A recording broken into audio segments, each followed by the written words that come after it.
Its absence is unending suffering.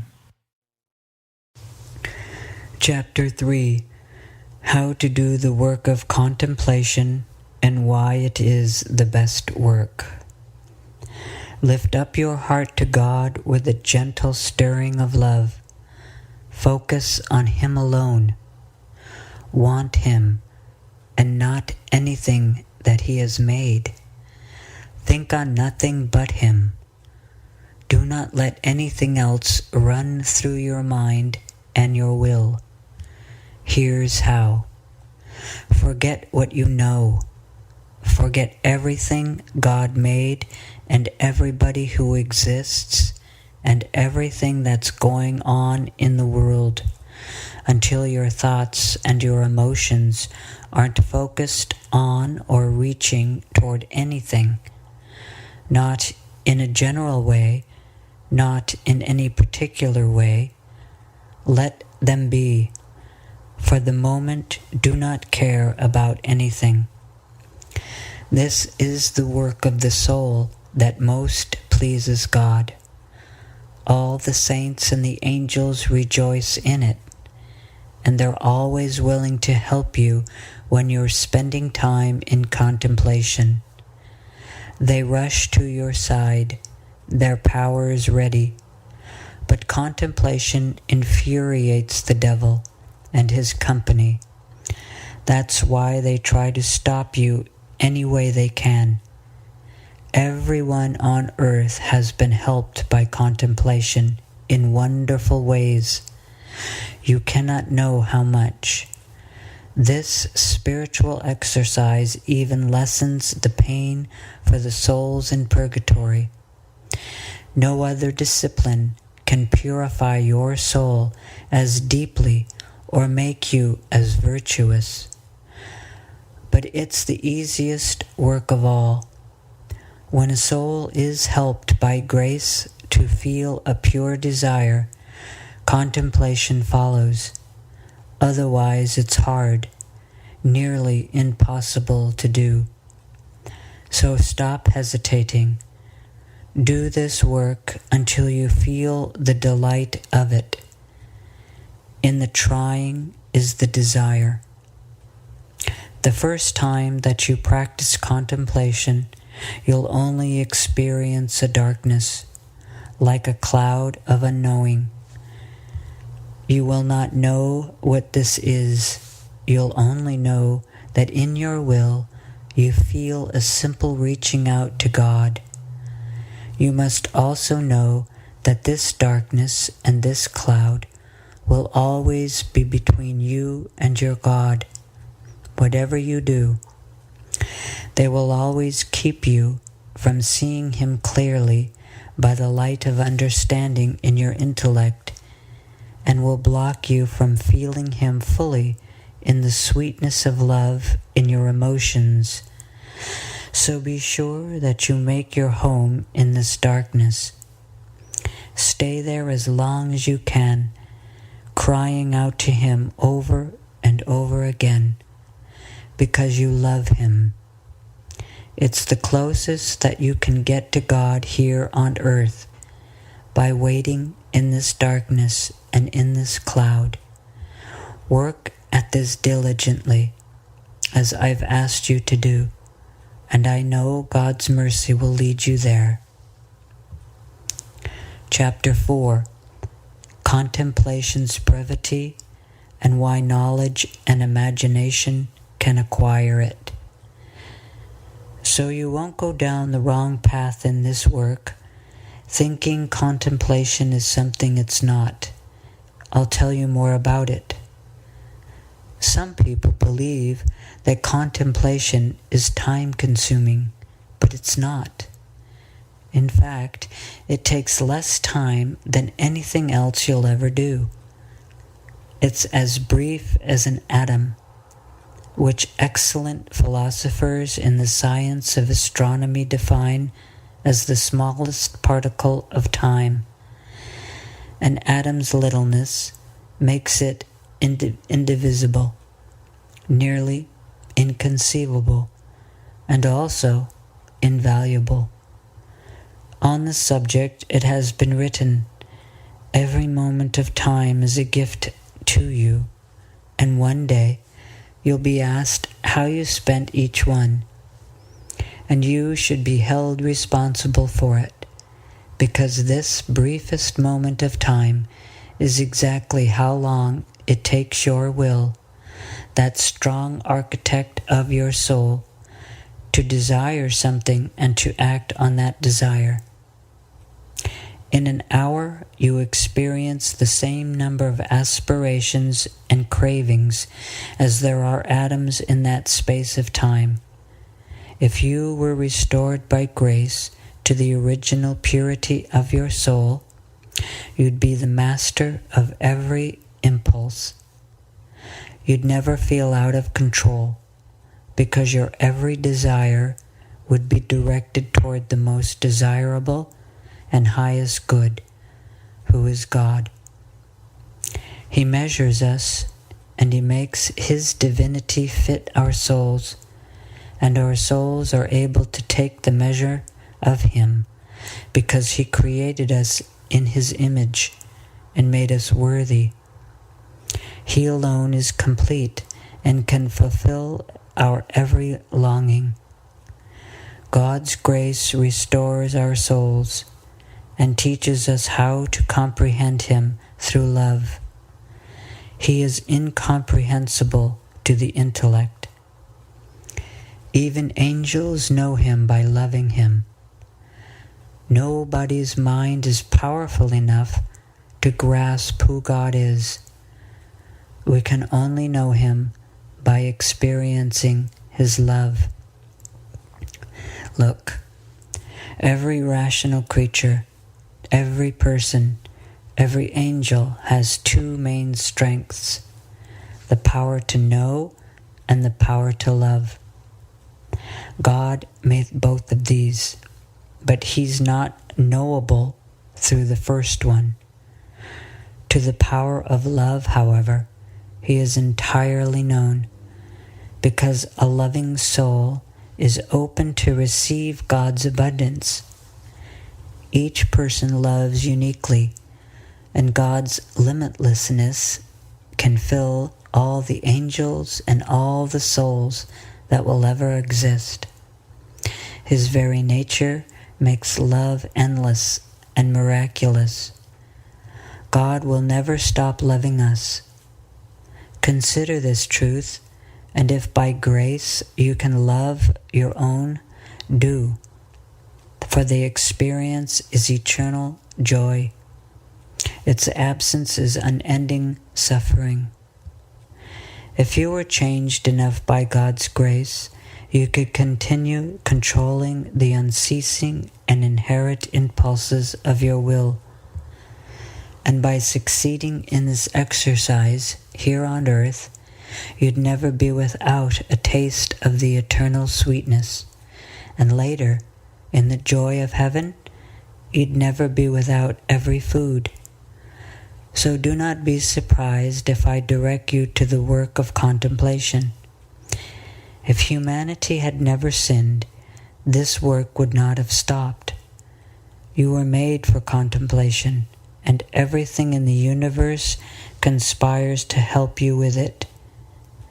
And contemplation will heal you. I'll tell you more about this subject later. The person who shirks this exercise falls deeper and deeper into sin, moving further and further from God.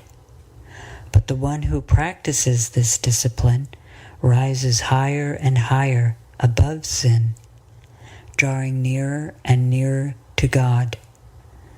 So take good care of your time. Watch how you spend it, for nothing is more precious. In the twinkling of an eye, heaven can be won or lost. Here's how we know time is precious. God, the giver of time, never gives us 2 moments simultaneously. Instead, He gives them to us one after another.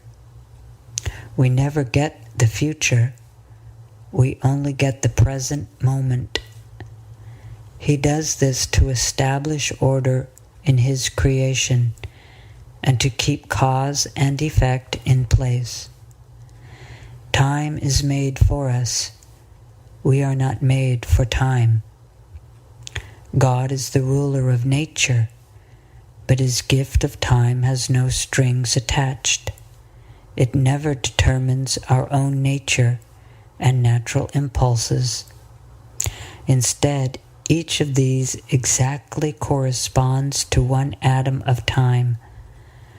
In that way, none of us has an excuse on Judgment Day when we go before God to give an account of how we spent our time.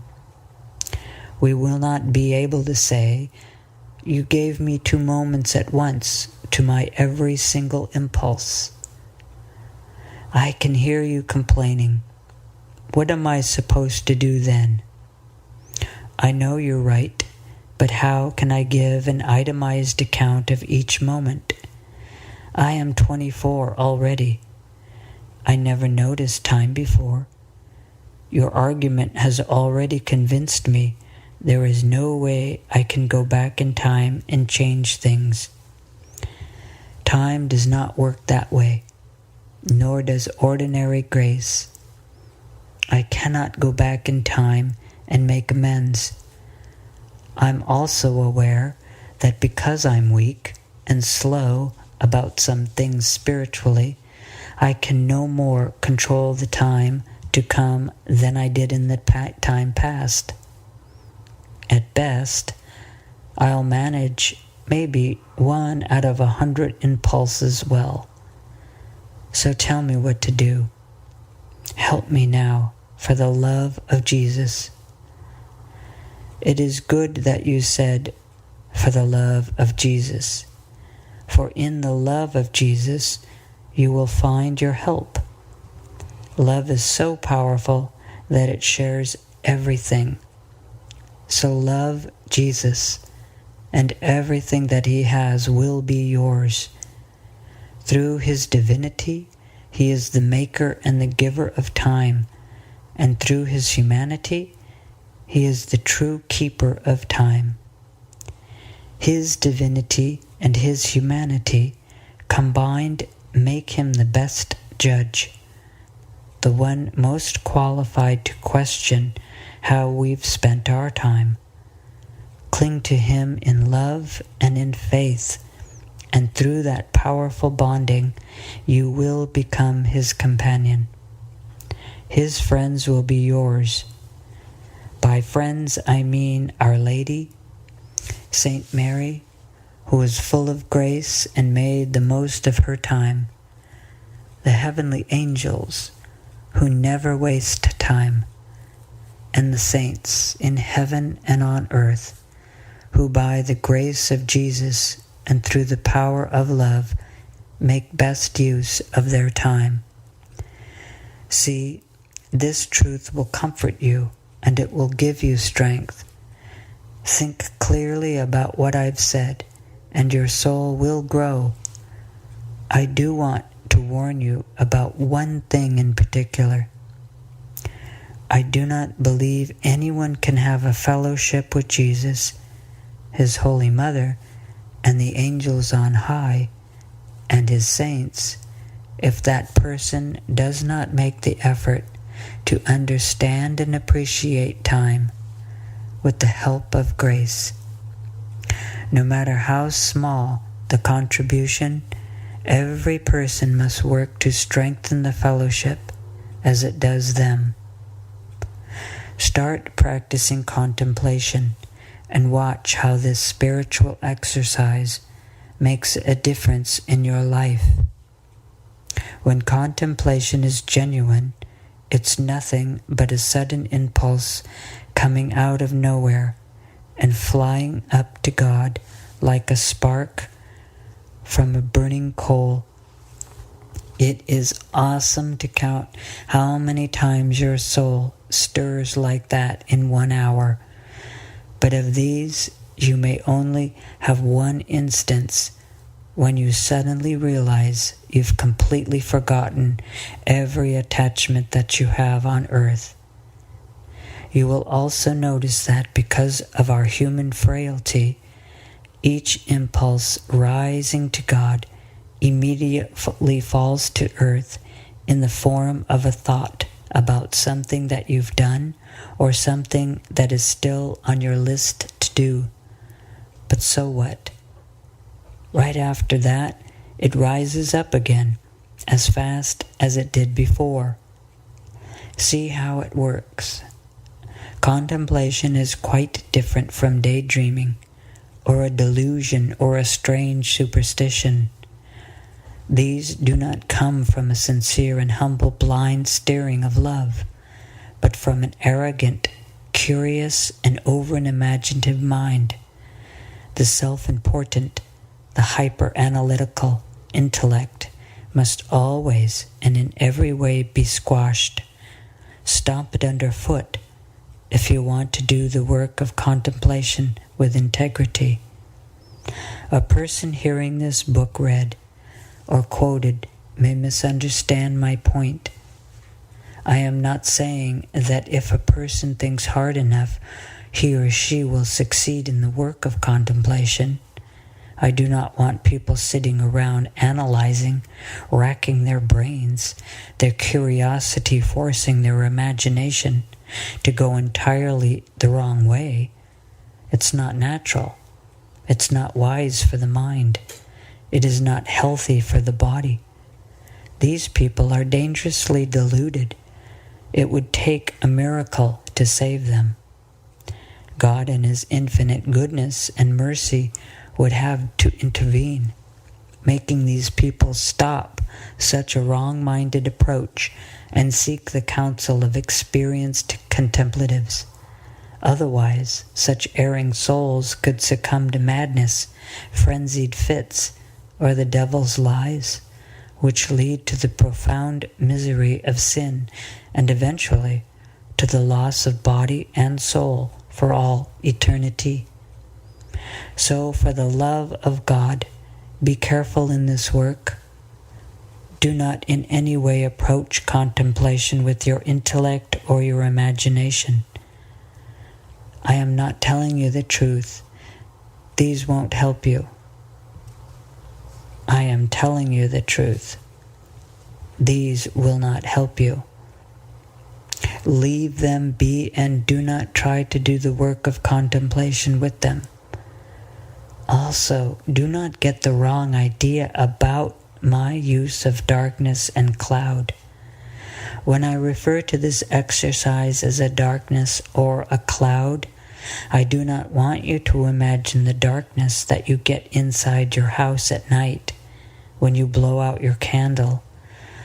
Nor do I want you to imagine a cloud crystallized from the moisture in the air. It's easy for your mind to picture either of these at the same time. Example, even on the brightest, clearest summer day, you can imagine darkness or a cloud. Conversely, on the darkest night of the winter, you can form a mental picture of a clear and a shining light. They are not what I mean at all. Leave them alone. This way of thinking is nonsense. When I say darkness, I mean the absence of knowing. Whatever you do not know, whatever you've forgotten, are dark to you, because you do not see